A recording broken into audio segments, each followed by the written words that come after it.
তাতে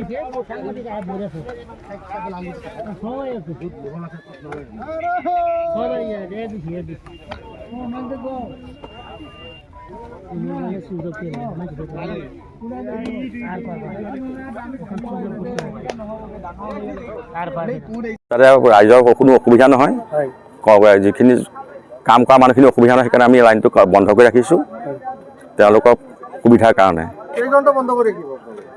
যিমান কাম যিমানখিনি সময় হয় তেতিয়ালৈকে আমি বন্ধ হৈ ৰাখিম।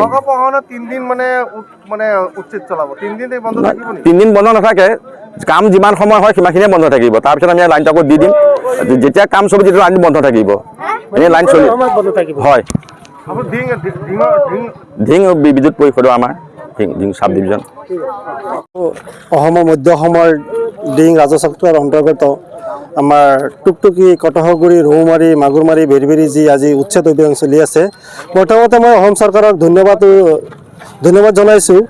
এই উচ্ছেদ অভিযানটো আগতে হ'ব লাগিছিল, বহুত দিন আগতে হ'ব লাগিছিল। আৰু আজি দেখা পাইছোঁ যে আমাৰ উচ্ছেদৰ লগতে বেকুবনো চলি আছে। যিটো উচ্ছেদ যেনেদৰে চলিব লাগিছিল তেনেদৰে উচ্ছেদখন হোৱা নাই।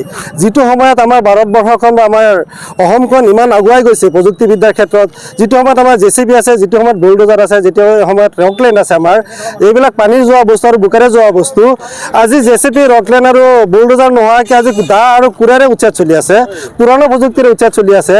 আৰু আপোনালোকে চাই কেমেৰা গ'লে আপোনালোকে দেখাই পাব, যেতিয়া আমাৰ ইয়াত লেবাৰ আছে প্ৰায় 1-1.5 লেবাৰ আছে আৰু ঠাণ্ডা আৰু সেমেকা বতৰ হয়, অলপ পিছত এই লেবাৰ থাকে নে নাথাকে তাকো আমাৰ সন্দেহ আছে ঠাণ্ডাৰ কাৰণে। পানীত আমি কোৰেৰে কিমান সময় ইয়াতে কাম কৰিব পাৰিব? আজি JCB লগাব লাগিছিল, আজি ৰকলেন লগাব লাগিছিল, তেনেহ'লে আমাৰ উচ্ছেদটো ভালদৰে হ'লে হয়। আৰু এই উচ্ছেদটো যে আমাৰ ভালদৰে নহয় বা আমাৰ যদি বেকুবনা দি আজি আমাৰ থৈ যায়, তেনেহ'লে আমাৰ যিটো সমস্যা হৈয়ে থাকিব, সমস্যা কেতিয়াও আমাৰ সমাধান নহয়। আৰু এই কথাটো আমাৰ প্ৰশাসনকহে আমি জগৰীয়া কৰিব বিচাৰিছোঁ। আমাৰ চৰকাৰক ধন্যবাদ এইকাৰণে জনাইছোঁ, চৰকাৰে যেনেদৰে নিয়ম নীতিৰ কাৰণে আমাক উচ্ছেদ চলাব লাগিছিলে, আমাৰ যিবিলাক দাবী আছিল, ন্যায্য দাবী আছিল, এই দাবীক চৰকাৰে আমাৰ মানি পেলাই উচ্ছেদ অভিযানটো সিহঁতে দিছে। আৰু এই উচ্ছেদ অভিযান কৰি আছে কোনে? প্ৰশাসনে। কিন্তু প্ৰশাসনে যেনেদৰে কৰিব লাগিছিল তেনেদৰে কৰা নাই, প্ৰশাসনে হেমাহি কৰিছে।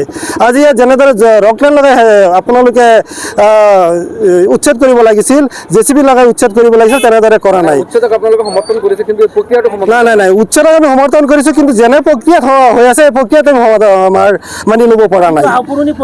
যিকোনো আৰু যেনেকৈ উচ্ছেদ চলি আছে, আমাৰতো মোৰ তাত লাগে এমাহো তেনেকুৱা নহয়। আৰু আমাৰ মাজত সময় দিছে মাত্ৰ 4 দিন। কেনেকৈ হ'ব? ইয়াত 565 আমাৰ ইয়াত ফিচাৰী আছে আৰু 230 বিঘামান মাটি ইয়াত আমাৰ খালী কৰিব, চৰকাৰী মাটি হয়। আৰু যেনেদৰে লেবাৰে কাম কৰি আছে, মোৰ তাত লাগে এমাহো এইটো সমাধান নহয়। তেনেহ'লে মই আকৌ প্ৰশাসনক আৰু চৰকাৰক আমি অনুৰোধ জনাইছোঁ, আপোনালোকে উচ্ছেদৰ ধৰণে কৰক। উচ্ছেদ যেনেদৰে আমাৰ ছাকচেছ হ'ব, ছাকচেছ দৰে আপোনালোকে কাম কৰক, সেইটোৱে আচল উচ্ছেদ হ'ব। কিন্তু এই বেকুবনা কৰি আমাৰ লাভ নাই। আমাৰ ৰাইজক বেকুবনা দেখুৱাই আমাৰ এইটো আমি প্ৰশাসনক কেতিয়াও মানি নলওঁ।